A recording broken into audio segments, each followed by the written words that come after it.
Today we're talking about political parties. Oftentimes we'll hear that referred to with a negative connotation, and I tend to disagree.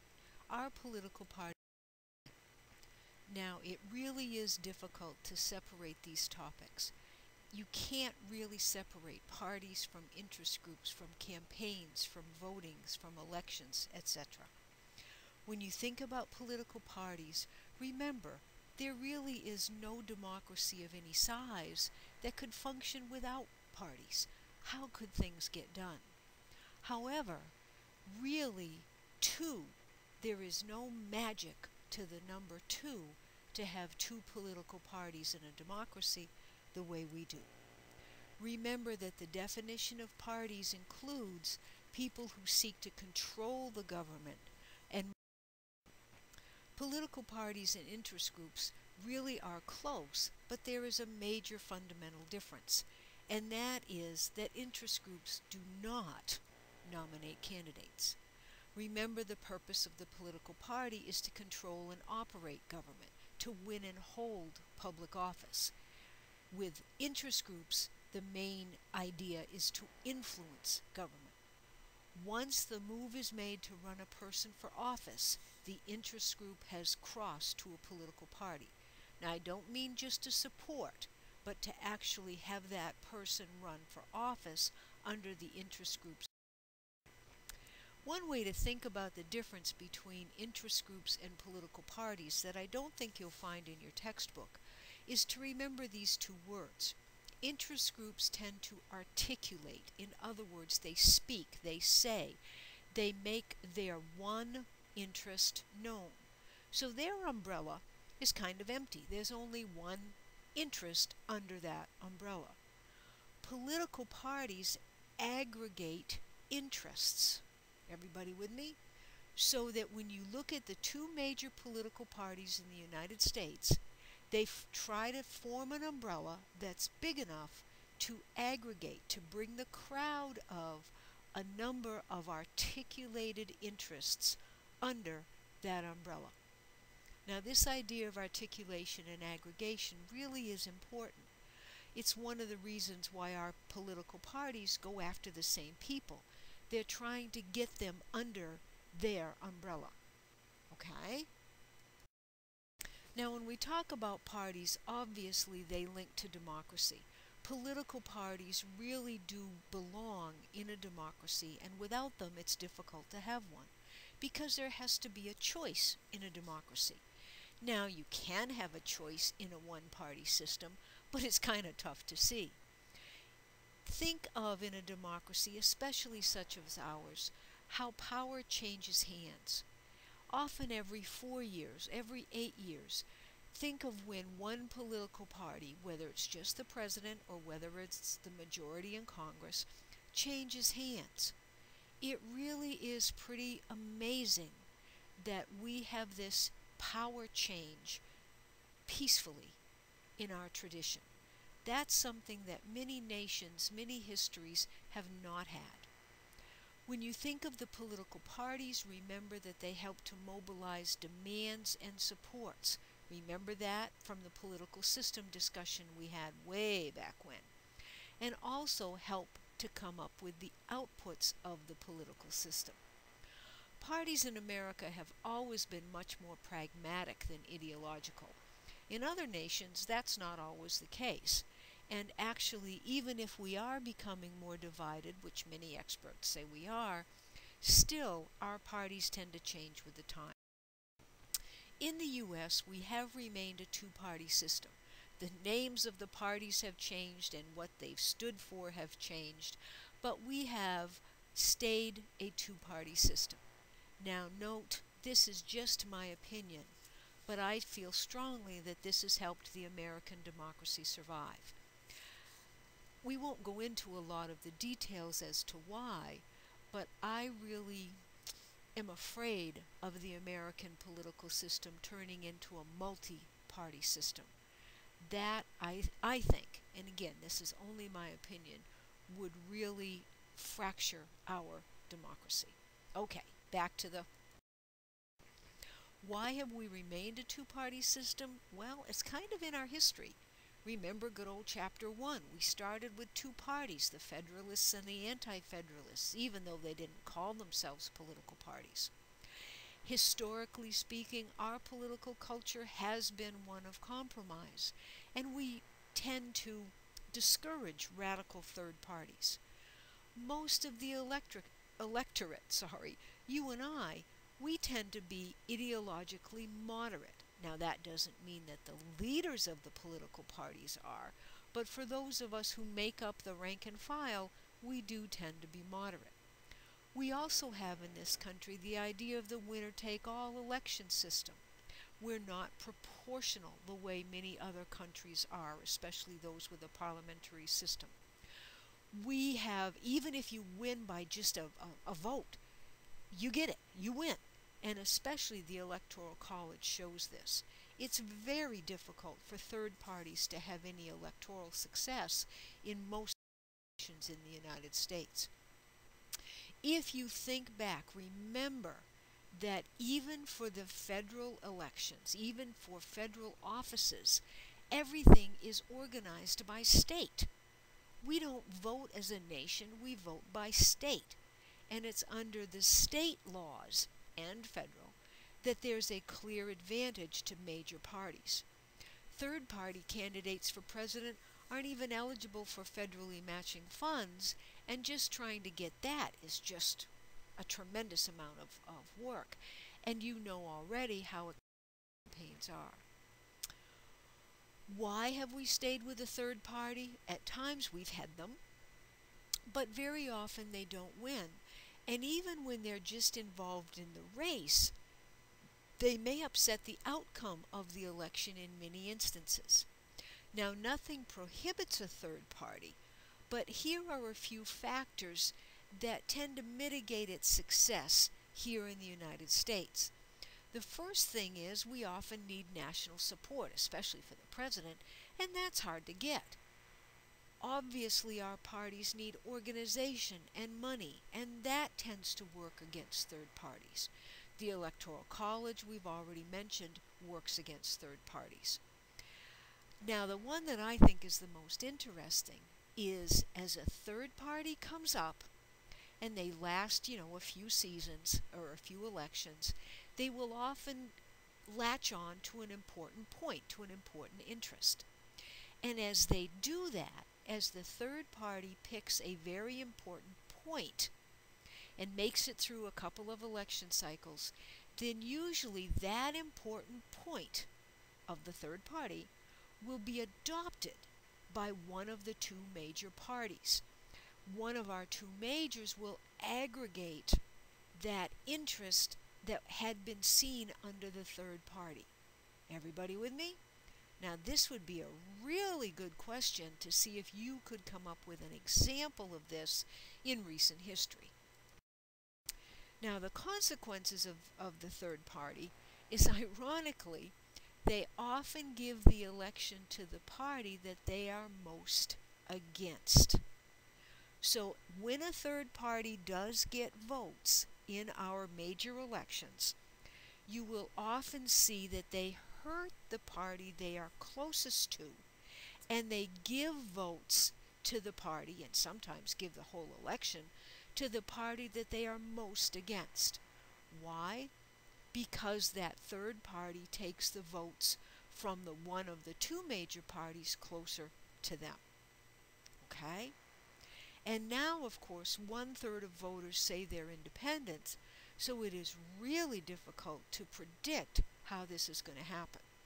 Now, many folks say that the election of 2000 with the Ralph Nader, etc., really gave the election away. When you think of the political party structure of the United States, we're not going to spend too much time on this. I don't want you to get bogged down on it, but I do want you to remember that it is different in all different states. If there's something you recall from this quick little lecture, it's that in the United States, as opposed to so many other democracies, we are very, very different compared to other democracies. We really do not have strong national political parties. It's more like the Democrats in all 50 states and the Republicans in all 50 states kind of do their own thing most of the time, and then they come together only for the national offices. Really, there's little clout from the national people of the major political parties on local and state. Now, who needs who? This really is a good time to think back about federalism. We tend to think of parties in national terms, and that is often a mistake because actually the local political parties are more needed by the national political party than vice versa. The president needs the mayor, okay? The national office needs the local office more than the other way around, and the same is true at the state level. Even at the conventions, at the party conventions, now they do differ, but at the major political party conventions, the delegates are obligated to their own area, not to the national party. And every state determines how the how the delegates are chosen. States set the rules for elections. States run the elections. They determine when the polls are open, they determine what the ballot's going to look like, etc. So again, a ballot of the Republican Party in New Hampshire, not just the names, looks very different than one in a local power, when we come to political parties, is very, very decentralized in this country. Not, I repeat, not like many other democracies. Other countries, other democratic countries, who have political parties are not used to this. And understanding how our political parties work compared to the parties in Britain or in Germany or in India, it is very, very different. Our powers, our political party power is very decentralized and very different in state to state. A Republican in Alabama is not identical to a Republican in Michigan, and you could substitute Republican for Democrat and pick any state in that sentence, and we could certainly say the same thing. Remember all those pros and cons of federalism way back in the first couple of chapters? Well, that can also be seen in the structure. As a result, a lot of people do feel that the parties are too weak and irresponsible. And this is one reason why interest groups have increased. And that's because our parties are very general, very broad. Remember the aggregate umbrella. And some folks feel they're not too responsible.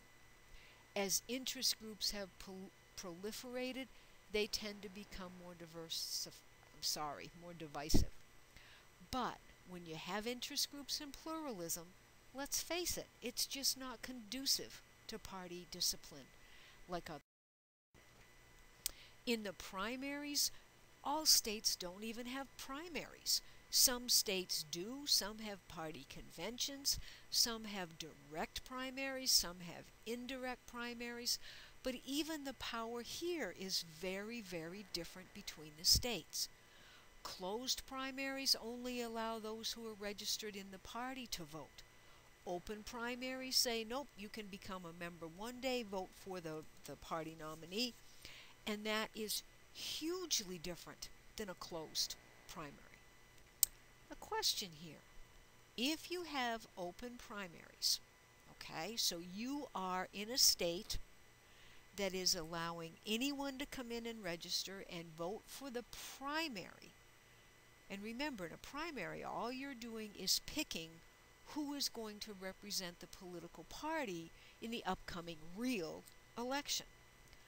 Well, if they aren't party members, if they're very open, and almost anybody is allowed to vote, and the voters pick the candidate who's going to carry the political party banner, but yet they are not strong party candidates, how on earth can we hold a political party responsible for all our candidates.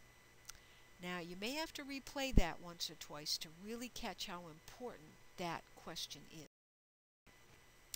Our party system is old.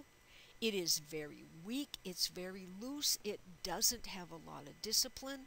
Again, something that other democracies just don't understand because they're different. Though we aim at control for all three branches at the federal level, the control goes back to the state and local. There's not a lot of control at the federal level. Why are there all these weaknesses? Well, here's a cute little chart. And if this makes sense to you, you should be all set.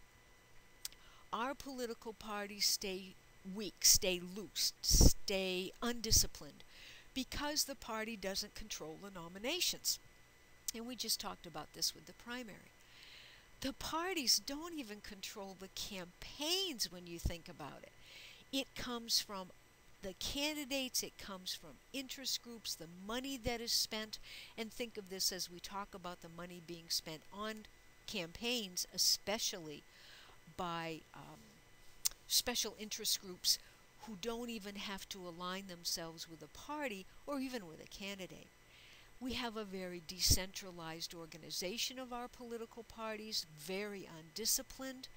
We separate our executive from our legislative, so there isn't even that control. Again, a parliamentary system. Some countries that have a parliament usually see a much closer relationship between the executive, so think prime minister, and the legislature, think parliament, than we do between the president and Congress. Okay? We already mentioned how federalism, with the divided power between the national government and the state and local governments, makes our political parties weaker. And in our culture, again, very, very different from many other democracies, we are very individualistic still. Certainly some people do vote a party line, but we tend to vote for the person, not for the party, which again weakens the control of the red or blue, the lovely red states and blue states, the lack of compromise that has been happening, especially in the last decade or so, does seem to be increasing. Yet, if you look at our two major political parties and compare them to the parties in many other democracies, we really are much more similar than different to each other.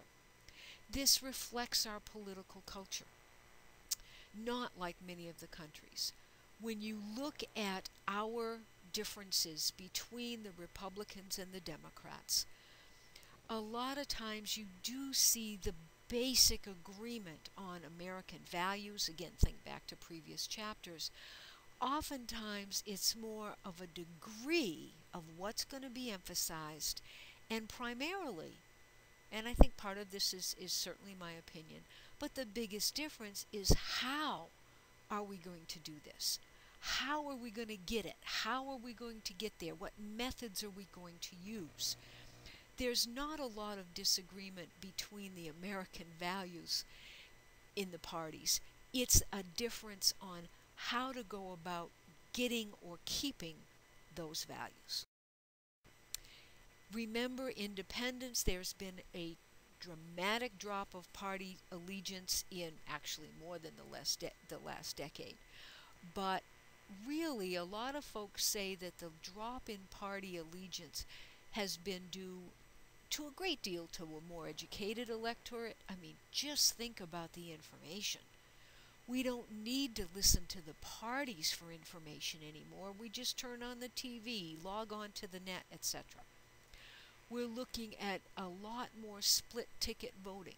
And I've mentioned this before, where I kind of pride myself. I've never voted a straight ticket. I have always split my ticket. In other words, when I have voted, I have always voted for some Democrats and for some Republicans. Not everybody does that, and I'm not saying that you have to, but there has been an increase in split ticket voting in the last few decades. A lot of the reasons, again, goes back to TV and media, plus all of the PACs.